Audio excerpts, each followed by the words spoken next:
Sekejap saya bukakan semua 3A dengan 3B.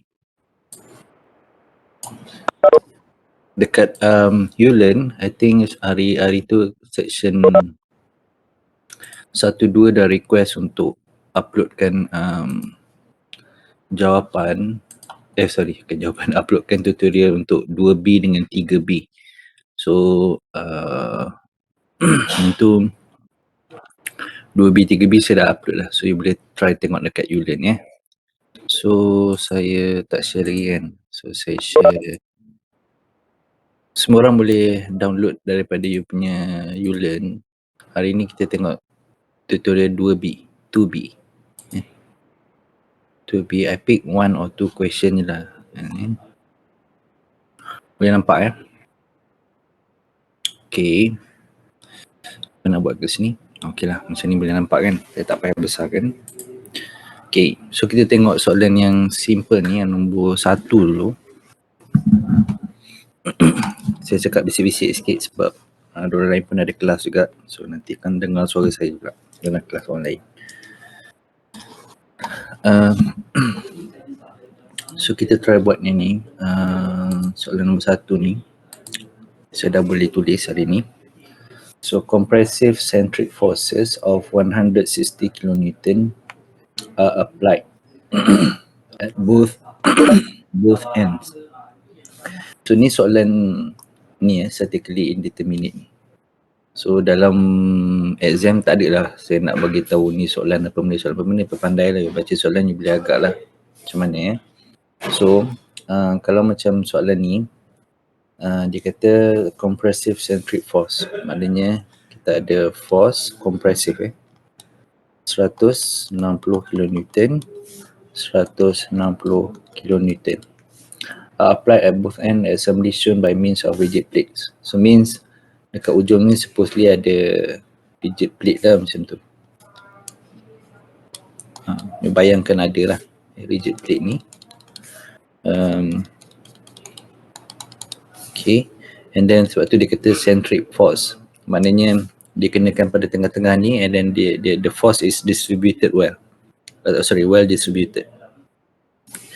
And then knowing that the ES and EA, dia ada bagi S dengan A ni, so supposedly dalam soalan ni dia bagi tahu dululah S tu apa, A apa, but never mind. Kat sini A tu is aluminium and S tu adalah steel. So kalau you tengok you punya gambar raja ni, dia ada macam tube dia ada satu, and then dia ada centroid dia. So the centroid is steel, and yang dekat luar ni adalah aluminium. So dia bagi EA dengan sini ES. Okay. So determine the normal stresses in the steel core and the aluminium shell. Maknanya normal stresses bila you crack dia punya cross section ni, so that you dapat gambar ni. So dekat sini punya normal stresses, ataupun bahasa senang dia stress je lah. P equal apa? Maknanya PA dengan PS sama juga dengan berapa. Okay, and satu lagi soalan dia, the deformation of the assembly, maknanya the whole structure punya deformation. Deformation apa? Simbol dia delta. So delta. Sorry, normal stress bukan P sorry. Sigma ni, tengok ni baru perasan. Sigma sorry. So, kalau salah macam saya tadi memang terus habis lah. Sigma A dengan sigma S. So macam mana kita nak cari ni dulu? Apa yang kita ada maklumat kat sini? Kita ada maklumat L. Lagi. Kita ada maklumat dia punya diameter, and dia punya maklumat tu je lah, diameter dengan dia punya yang modulus. Betul? So sini ada L, sini bila dia bagi diameter ni, then you boleh cari dia punya area. So untuk soalan macam ni bukan torsion yang ni soalan stress biasa. So please remember dia punya rumus dia apa? Kalau deformation sama juga dengan PL over EA. So sekarang ni daripada rumus ni dia nak cari stress. So apa kaitan stress daripada rumus ni? Saya buat dia punya kaitan dulu. Delta PL over EA. Tapi kalau saya rearrange punya equation ni, saya dapat DL equal to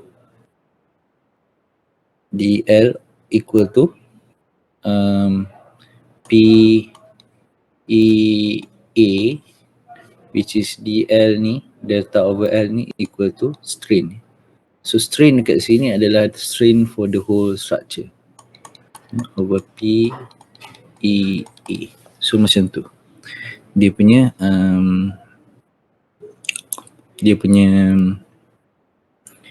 rumus lah. So kenapa kita nak dapat dekat sini? Kenapa kita nak cari strain ni? Sebab kita nak gunakan Hooke's law. Apa Hooke's law untuk stress ni? Kita guna strain dengan stress. Strain to times to Young modulus, kita akan dapat dia punya stress kan. So sekarang ni kita nak cari stress yang ni. So berapa dia punya stress dia.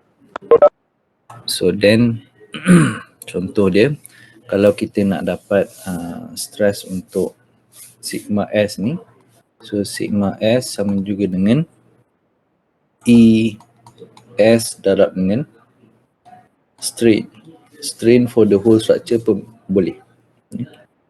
Strain for the whole structure. Kalau sigma A means EA darab dengan strain. Okay. So sekarang ni E dia dah bagi. So strain ni kita kena cari. So then dekat sini kita kena cari dia punya strain lah. Strain dekat sini. So macam mana strain dekat sini? Okay. So strain dekat sini kita cari based on tadi lah P over EA. P over EA. Kalau tengok dalam soalan ni, dia punya P is equivalent untuk semua. Dia dah panggil tadi compressive centric force. Maknanya dia sekata, distributed well. So kita gunakan only P je. Tapi E dengan A ni kita kena buat by parts by parts. Maknanya satu bahagian outer shell dengan satu bahagian inner shell. Boleh Sampai sini ada soalan tak? Saya nak carikan strain dekat sini sebab kita nak kira yang stress ini berdasarkan kepada relationship yang ni tadi. Boleh So saya pun tak nak nama-nama. Alright. So kat sini you just cari je lah, you masukkan nilai dekat sini. Maknanya kalau nilai, maknanya dekat sini maksud dia P apa? Bagi EA bahagi dengan P.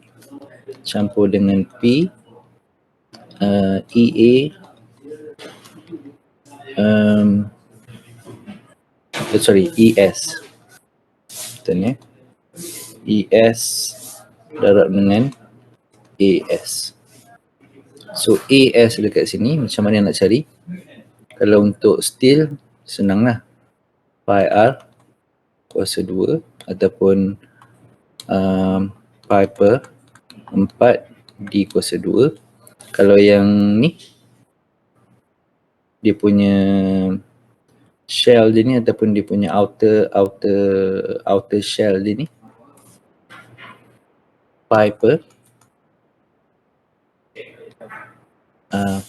bukan pi per 2, pi Darab dengan out, kuasa 2 tolak in kuasa 2. So you dapat dia punya AA. This one you dapat dia punya AS. Ya. Then you gantikan dalam ni, dan you dapat dia punya strain, dan bolehlah cari dia punya sigma S dengan sigma A. Boleh. And for the whole deformation of the assembly, so deformation of the assembly, kita cari guna perkaitan antara strain. Strain tu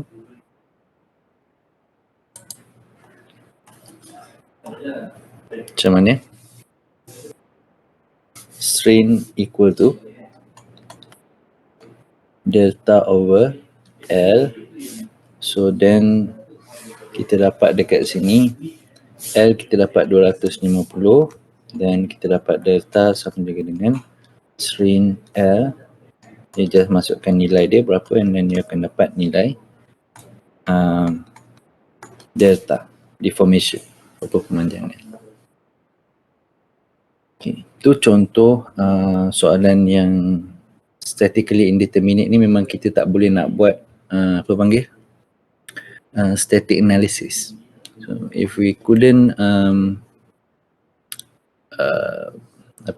arrange for the static analysis punya diagram, then maknanya soalan tu kena guna rumus-rumus macam ni untuk selesaikan, untuk dapatkan jawapan. Ya. Okay, tu satu. So dia ada, ni pun sama je sebenarnya, cumanya soalan ni dia punya yang kecil ni is luar, and actually di sini cross section area dia adalah solid. Maknanya dia sini cross section area untuk B, cross section area untuk steel, this one cross section area untuk brass. Yang tu je yang lain. Macam ini tadi dia dah embedded dalam bulatan tadi. So maknanya contoh-contoh soalan dia lebih kurang sama je, sama ada dia solid ataupun hollow. So this one also applicable for torsion punya topik yang kita dah tengok hari tu. Pun dia ada solid dengan hollow. Cuma yang bezanya dekat torsion kita tengok the first moment of inertia, which is rumus dia lain lah.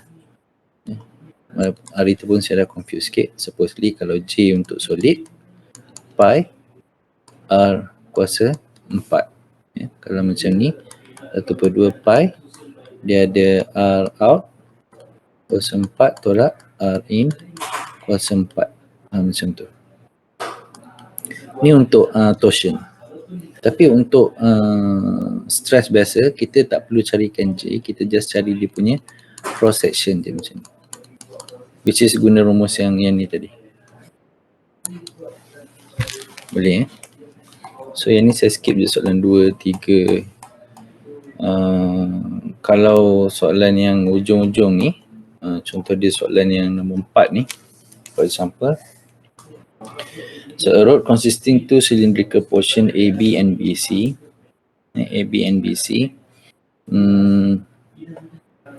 restrain at both end. Maknanya dia ada fix pada both end. Dua-dua belah ni. Portion AB is made of steel. AB is steel.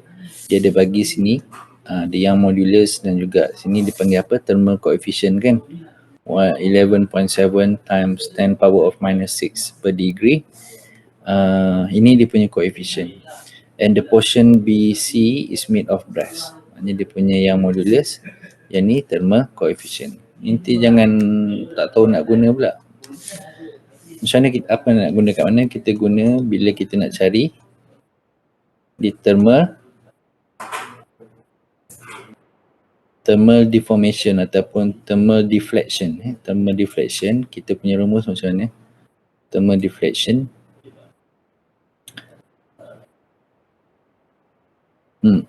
thermal deflection, saya pun ingat lupa ni. Dia ada alpha, dia punya thermal coefficient, and then didarab dengan length. Length alpha dengan delta T.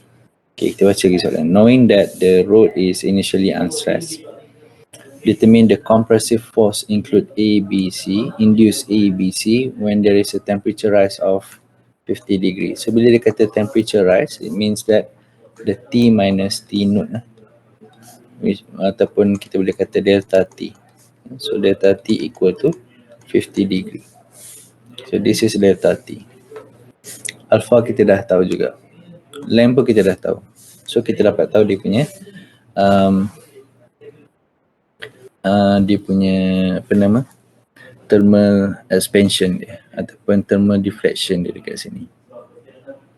Tapi kita nak tahu dia punya stress kan, stress. So soalan macam ni, macam mana nak cari stress dia? So yang ni kita gunakan statically indeterminate tu. Kita nak cari deformation. For example, kita buat two assumption, deformation based on the thermal and also plus the deformation based on the force. Deformation based on the force, and actually the total deformation dua ni equal to 0. Kita dapat macam tu. So gunakan ini. So sekarang ni di delta T kita dah dapat. Sekarang ni the deformation because of the force ataupun due to the force, kita cari based on kita punya rumus yang awal-awal lah. The delta equal to PL over EA. So sekarang ni this one kita dah tahu the whole, kita ada nilai. Yang dekat sini yang kita tak ada nilai adalah P je. P yang kita unknown. So yang dia cari kat sini adalah compressive force kat sini. P. So L kita tahu, L tahu, E tahu, E, A of course kita tahu, kita boleh kira daripada dia punya diameter. Okay.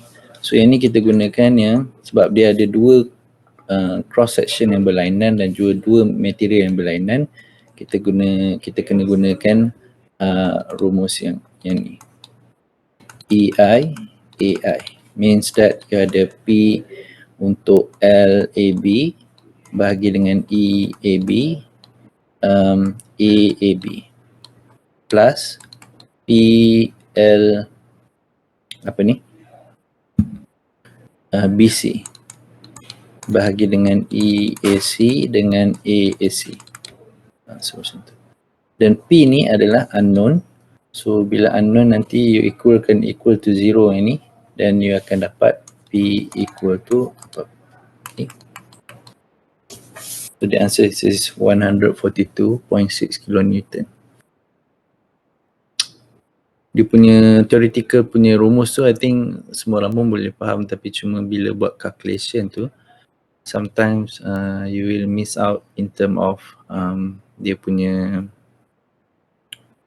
units, for example. So let's say kalau kat sini dia dah bagi gigapascal, so my advice is you tulis 200 times 10 power of 9 pascal.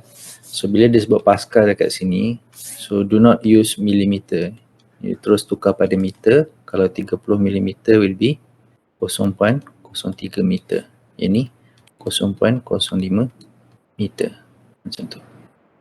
Tapi kalau you nak menyusahkan diri, you kata kat sini 20 darab 10 kuasa 10 kuasa 3 megapascal, for example. Yang ni kalau gabungkan ni dia akan jadi giga, betul So 10 kuasa 3 megapascal, and then yang dekat sini is dalam unit megapascal, which is Newton per millimeter square. So millimeter, so you boleh guna je terus 30 dengan 50 ni. You don't have to change to meter. Tapi antara dua ni I prefer you tukar yang ni supaya lagi senang. Yang ni kalau dalam kalau yakin boleh tak salah, dan you can use this one lah. 10 power of 3 megapascal. It will be gigapascal juga. Okay. So cuma yang ni tak payah tricky sikit. Guna yang ni. Okay. So ini just tukar kepada meter. All the units ni you change to meter. Boleh So ni dua contoh soalan dalam statistical indeterminate yang kita dah tengok juga dalam in our lecture session. The next question ataupun yang ada dekat sini is torsion 3A ni tak payahlah sebab 3A dah buat dalam kelas. Okay, we go next to 3B je. Kita pergi pada indeterminate and design of the shaft kat sini. So shaft dekat sini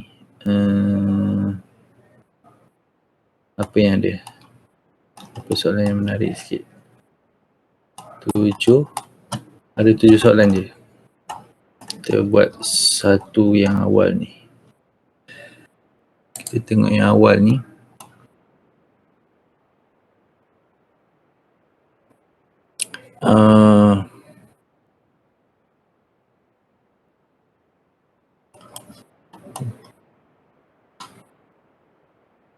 Yang awal ni boleh jugalah. So two solid steel shaft, the G modulus of rigidity dekat sini is equal to 77.2 gigapascal. Maknanya kat sini ada two solid shaft, maknanya A, B and from B to C. Okay, so dia ada G yang sama. Modulus of rigidity means that dia buat daripada material yang sama lah. So we don't have to think about the material. Are connected to a coupling disc B. So this one coupling disc and to fix support side A and C. For the loading shown, determine the reaction at each support, which mean that pada bahagian A ni, sekejap saya ambil pen. Pada bahagian A, so let's say kalau dia pusing macam ni, this one is clockwise, then pada bahagian A ni is anti-clockwise. As well as pada bahagian C ni pun, anti-clockwise. Pada bahagian A and C is anti-clockwise. Macam ni. Okay, so dia kata determine the reaction at each support. So kat sini kita kena cari dia punya reaction, which is kalau kita buat dekat sini yang dia punya, this one is let's say moment ataupun pada RA dengan RC, so ataupun moment pada A dengan moment pada C, moment ni kita guna MA plus MC minus yang tengah-tengah ni apa, MB equal to 0 ataupun MA plus MC equal to MB for example. Ini kita ada satu je equation, but actually kita tak tahu apa yang ada dekat sini. This one is 1.4 kilo Newton meter, so which mean torque dekat sini. So kalau kita nak tukar pada torque pun tak apa, M ni, ataupun kita kata TA plus TC equal to TB equal to TB equal to 1.4 times 10 power of 3 Newton meter. So this is the only equation yang kita tahu, tapi kita tak boleh nak solvekan this one because we have two unknowns, but we have only one equation dekat sini. Okay. So then how to solve the equation, how to solve the problem is by doing the apa kita boleh buat kat sini. Mungkin kita boleh check dia punya sini cross section sini. Contohnya you start from A to ni ada A kan, A, B, C. So from A to B you akan potong satu dekat sini, and then you akan pergi lagi from A to C, you akan potong satu dekat sini. So you akan dapat dua cross section. At these two cross sectional area, we have to determine dia punya torque. For example, the torque A, kita ada torque A dekat sini. Kita ada torque C. Sini ada torque B. So this one torque, bila potong sini, we have another torque kat sini. This one kita panggil dia torque AB. So the torque A Okay. Torque A minus torque AB. Torque A minus torque AB. Torque A minus torque AB. Okay. Then you akan dapat torque AB dekat sini. Torque A minus torque AB. So the torque AB yang ada pada dalam cross sectional area ni equal to 0, but since kita tak boleh juga nak cari torque AB kat sini, kita gunakan rumus torque dekat sini. Apa rumus torque? Rumus torque daripada for example angle of twist kalau kita ambil kat sini. So the angle of twist equal to phi equal to TL over JG, dan T kita buat keluar, kita akan ambil JG over L darab dengan phi. So dekat sini J kita boleh cari solid shaft punya first moment of inertia. G dia ada bagi, L kita ada L kat sini 200 mm. So kita tukar pada meter will be 0.2 meter. Sini L. The phi AB ni abaikan dulu. Phi AB biarkan dulu. So then you akan dapat jawapan dalam bentuk nilai phi AB untuk torque AB. So then the second part yang kita nak tengok juga dekat sini, bila kita pergi sini adalah torque BC. So torque BC pun sama. You gunakan rumus JG over L apa panggil ni? Phi BC. Phi BC.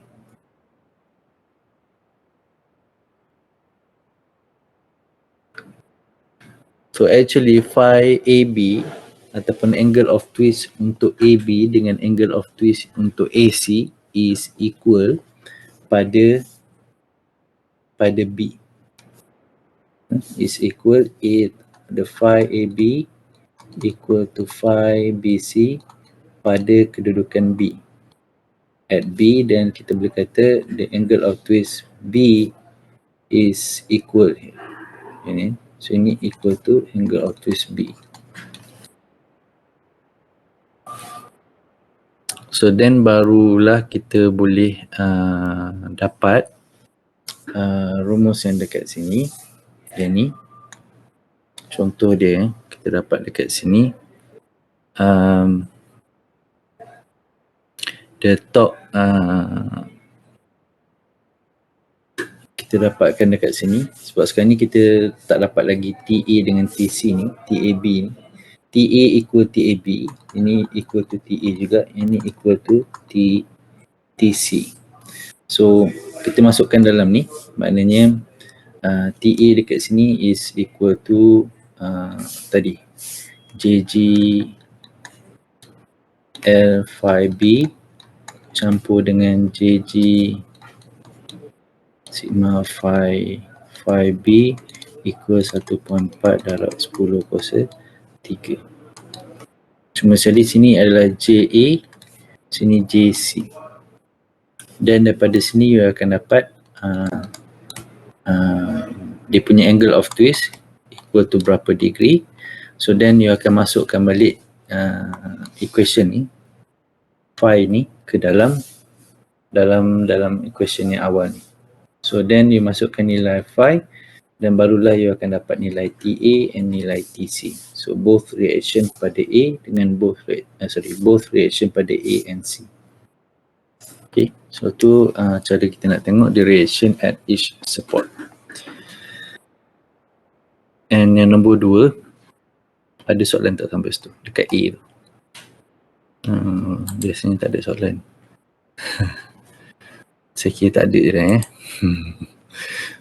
mana dia 3B tadi. Okay, so you akan dapat sini TA equal to 1105 Newton meter, ataupun you boleh tukar kepada 1.1 kilo Newton meter. and TB is equal to 0.29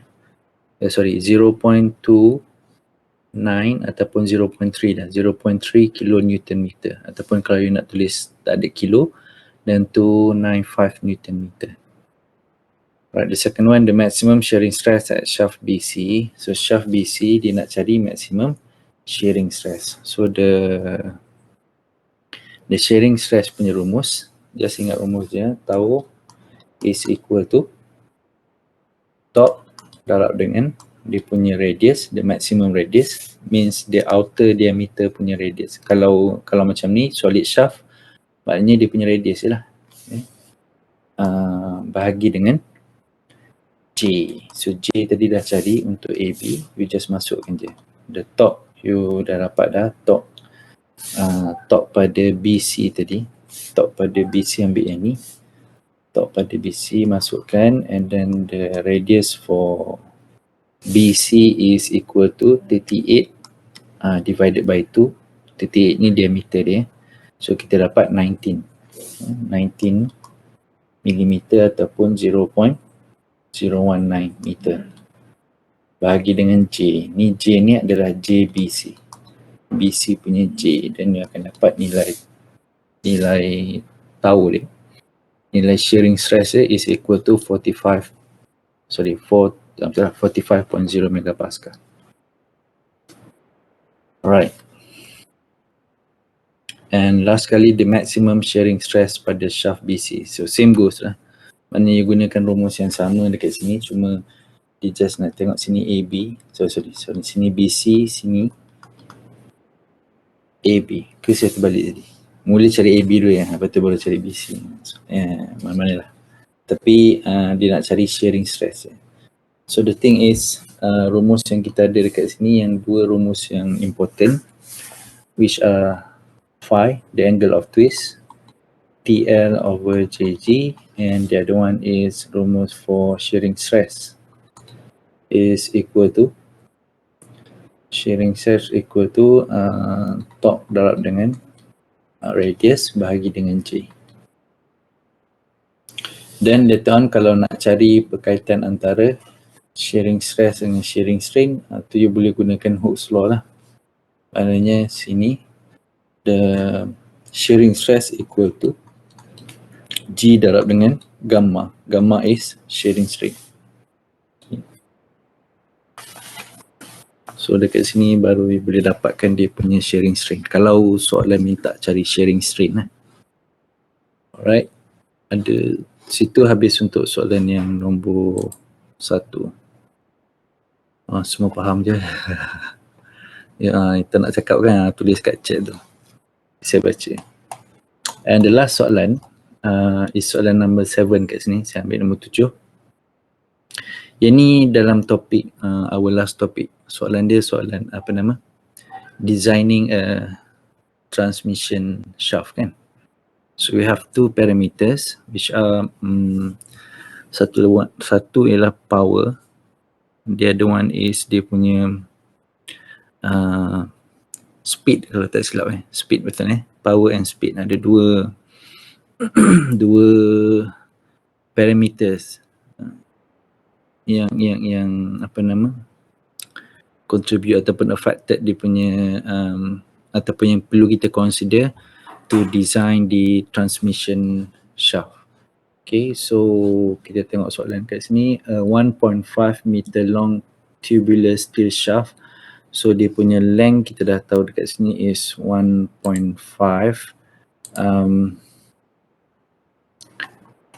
and then of 38 millimeter outer diameter. So the outer diameter is 38 millimeter, 0.038 meter, and 30 meter inner diameter. So 0.03 meter of inner diameter is to transmit 100 kilowatt. Mean the power is 100 times 10 power of 3.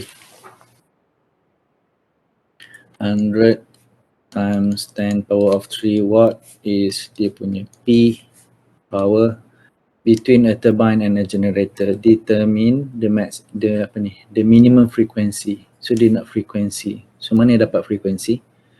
So frekuensi ni dapat dari rumus apa benda ya. Sekejap. P equal to apa tu, omega apa, saya lupa. P equal to, ada ingat omega apa? Omega top, omega T. So the omega is equal to 2 pi ft. So now F yang dia nak cari, P is known, dia dah bagi 2 pi, okay. Top, dan kita kena cari dia punya top. So macam mana nak cari top? Apa yang dia bagi kat sini? Okay, so soalan dia apa ni? Tak habis lagi baca soalan. So determine the minimum frequency at which the shaft can rotate. So kita kena cari minimum frequency the shaft can rotate, knowing that the G ni dia tak bagi nilai this one apa? Steel kan? Kalau steel punya modulus of rigidity, supposedly, sekejap saya check, biasanya 77.2, 77.2 gigapascal. Ni nanti masukkan dalam sini dia tertinggal. The G is equal to 77.2 that the allowable shearing stress is 60 megapascal and the angle of twist must not exceed 3 degree. So apa maksud kat sini dia bagi dua ni? Dia bagi shearing stress tahu dengan angle of twist. It mean that sebenarnya kalau tengok pada soalan, dia nak yang minimum frequency. So kalau ada soalan yang macam ni, maknanya dia suruh pilih, let's say ada value 1 and value 2. So between those values, which one are the minimum frequency that we have to select in order kita nak kata dia meet these both conditions. The first condition is the shearing stress is must not exceed, ataupun the shearing stress is, the allowable shearing stress is 60 megapascal. So the tau should be 60 megapascal or less. It shouldn't exceed than 60 megapascal. And the other condition is the angle of twist, phi kat sini, the angle of twist must not exceed 3 degree. So 3 degree, this one is in degree bukan radian, 3 degree. So if the first value or the second value, bila kita masukkan balik, kita kena try pada dua-dua equation maknanya nilai tu, if the value is exceed then 3 degree, then kita tak boleh nak pilih nilai itulah. So nilai apa sebenarnya? So nilai dekat sini nilai torque lah, sebab kita tak tahu torque ni nilai apa. Macam mana nak tahu dia nilai torque ke tak? Dari rumus yang kita listkan tadi lah. So the shearing stress is equal to T C over J, while the angle of twist is equal to T apa? Lupa lah. TL over JG, betul? TL over JG. So right now, if you look pada both equations, this one less than 3 degree dan less than 60 megapascal. Ni condition dia, our first condition dengan second condition. Then you may get here the T, the first T untuk top ni dapat nilai berapa, and then the second T dekat sini untuk daripada you calculate daripada angle of twist ni, you akan dapat satu nilai T dekat sini. So right now, for example, saya skip dulu yang ni you tahu kan, G dah dibagi tadi 77.2, J we can calculate because the diameters for inner and outer diameter were both given dalam soalan ni, ni 38 and 30. Okay, then you just use the rumus untuk first moment of inertia ni untuk hollow punya shaft. L kita dah ada 1.5 meter and the torque je yang kita tak ada. So then the angle of twist you have to put 3 degree lah. 3 degree or you put in radian I think. Tahu dalam radian nilai radian. Tahu kan macam mana nak tukar degree pada radian, itu dah tanya. So saya tak nak repeat. Masukkan nilai ni then you will get the nilai T. This one also J sama, C kita dah tahu, kita ambil C, the maximum C which is 38mm for dia punya diameter lah, C dia will be 19 and now kita nak cari dia punya T. Contoh you dapat satu nilai, for example kalau saya tengok dia punya solution dekat sini, the first T is 395.32 Newton and the second one is 337.35 Newton meter. Okay. So you ada dua nilai. Kalau ikut soalan dia nak minimum frekuensi, kalau ikut logik of course kita ambil nilai yang paling kecil kan, so that mungkinlah dia dapat minimum frekuensi kat sini. Tapi you kena check juga, kalau you masukkan 395, for example if you put 337 dalam both T dekat sini, you akan dapat nilai dekat sini is, kalau you taruh 395 you dapat 60 megapascal. Kalau you taruh nilai yang lagi kecil 337, which mean you akan dapat nilai less than 60 megapascal, which is kalau you masuk dua-dua ni both condition is fulfilled. Sorry, both condition are fulfilled. So the other one is you masukkan nilai 395 ni, you masukkan nilai pada sini, then you akan dapat dia punya shearing stress is equal to at least 60 megapascal, which is allowable megapascal. Allowable shearing stress is 60, it's okay. But if you put the value kat sini dalam rumus angle of twist ni, you akan dapati nilai the angle of twist is exceed 3 degree. So that this torque, the value of the torque from the shearing stress calculation is apa kita panggil, kalau kita gantikan dia akan exceed 3 degree, which is tak boleh lah, dia tak menepati, it doesn't meet the condition yang diminta kat sini, because the angle of twist is exceed than 3 degree. Okay, so that's why kita pilih T2. Okay, so kita tak pilih yang ni. So then kita dapat nilai torque dia, the minimum torque yang kita pilih ataupun the optimum torque value yang boleh meet both condition, dan kita akan masukkan dalam rumus yang ni, gantikan T, then you rearrange the equation. So F equal to P over 2 pi T, then you akan dapat nilai frekuensi berapa Hertz. So boleh kat sini. So baca dulu soalan sampai habis, bawa keluar all the information, and the most important thing is the unit conversion.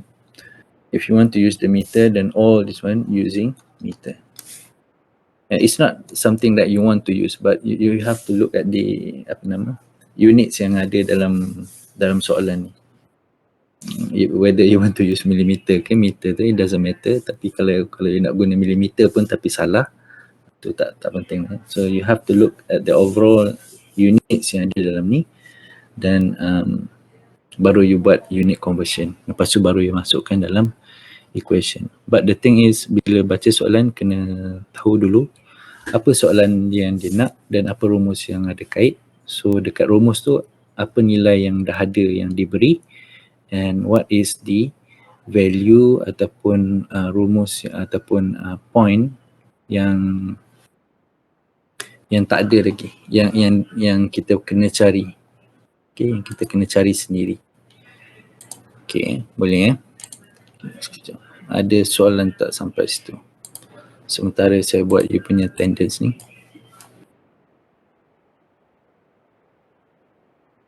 Kalau ada buka you punya mic, saya tak tengok dekat screen.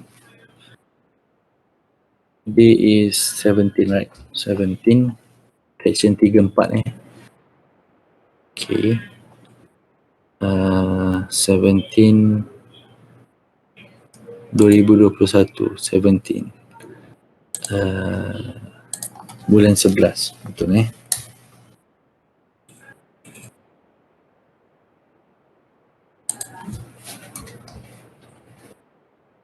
9 AM 11 supposedly, tapi pukul 10 kita dah habis. Terima kasih. Tak ada soalan Sekejap, saya check balik dia punya attendance ni. Kalau ada, supposedly kita ada 30 campur 14, maybe ada 44 orang. Tapi yang ada dekat sini only, sekejap, link, mana link, copy. Yang ada dekat sini berapa orang, Chandran?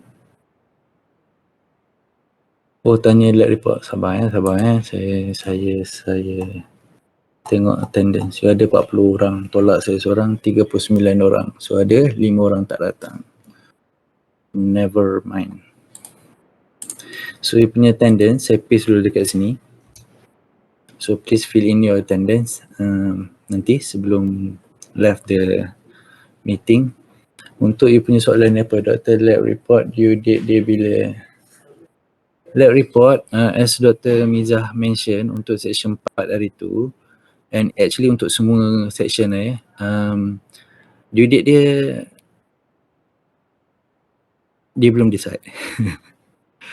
Tapi dia mention hari tu is for you to finish the graph plotting.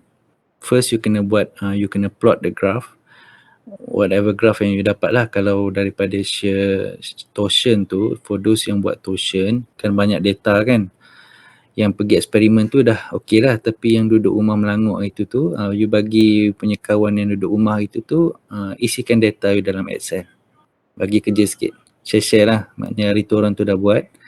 Kali ni yang tak pergi lab itu, you isi data dalam Excel and then you plot the graph. Okay. First you plot the graph of, kalau torsion lah, graph apa? Torsion to angle of twist to torque kan, dia minta tu. And then kalau untuk tensile tu, of course the stress strain diagram lah. You plot dulu graph apa semua dia and jawab soalan dekat dalam lab sheet tu. Prepare the answers. And by next week, I think next week kot, sebab next week kan you tak ada lab kan. Lab minggu depan tu lab. Kalau kelas hari Rabu macam hari section 4 memang tak ada lab sebab hari midterm break hari Isnin kan. Tapi mana yang ada session lab, contohnya untuk section berapa, 2 dan 3 kan, section 2 dan 3 you punya lab session is on Thursday petang. So on Thursday petang tu maybe Dr. Miza kata nanti you will divided untuk kita buat discussion sikit berkenaan dengan graph dan result yang you dapat tu by groups, which mean using Webex lah kot ni. So dekat situ yang untuk you punya lab, supposedly ada lab test, tapi kita gantikan lab test tu dengan discussion tu. So maknanya akan ada evaluation jugalah, whether you understand or not apa yang ada dalam graph tu. Itu je. No longer accept response.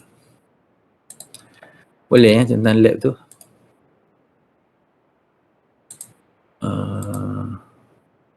So just prepare apa result yang you dapat tu.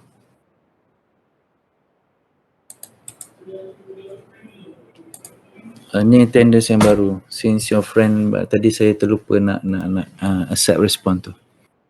Dia tanya apa ni? Boleh guna Excel? Guna graph paper. Tak ada makna je nak guna graph paper. Guna Excel. Tulisan dah lah macam benda je nak baca susah. Guna Excel. Dia masuk dalam Excel, dia buat graph. Boleh saya demand sikit benda-benda nak daripada graph Excel tu. Kalau sama semua orang. Quiz. Saya sebenarnya petang ni saya nak pergi Bangi. Saya ada hal dekat MPOB. Saya ada masa dalam sebelum tengah hari je nak prepare you punya quiz. Kalau sempat saya prepare dan malam ni lah quiz. Kalau tak sempat prepare maknanya hari lain lah, minggu depan ke. Boleh Nanti saya update semula dekat Telegram dengan group WhatsApp. Telegram tu section 1-2 tak ada kan Telegram. WhatsApp. So I will update both dekat Telegram dengan WhatsApp untuk quiz 1. But initially kita punya quiz supposedly malam ni lah, around after Isyak ke pukul 9 I think kita start, lepas 9 sampai 10 dekat Yulen je. Yulen ni, my Yulen, bukan dekat Dr. Mizah punya Yulen, saya punya Yulen.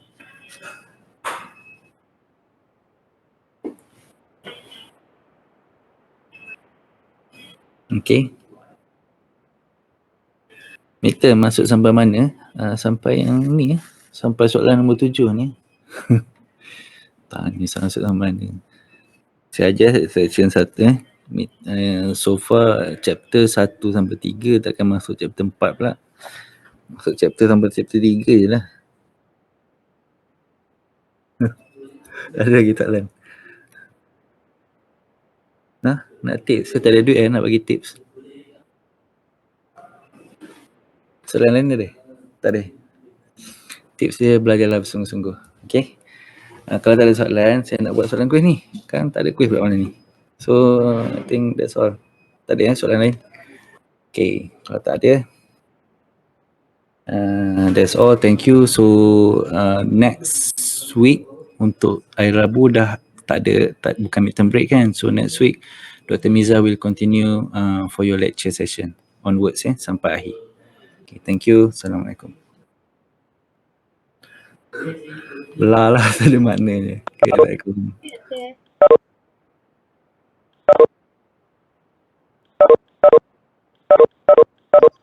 Thank you, Doctor.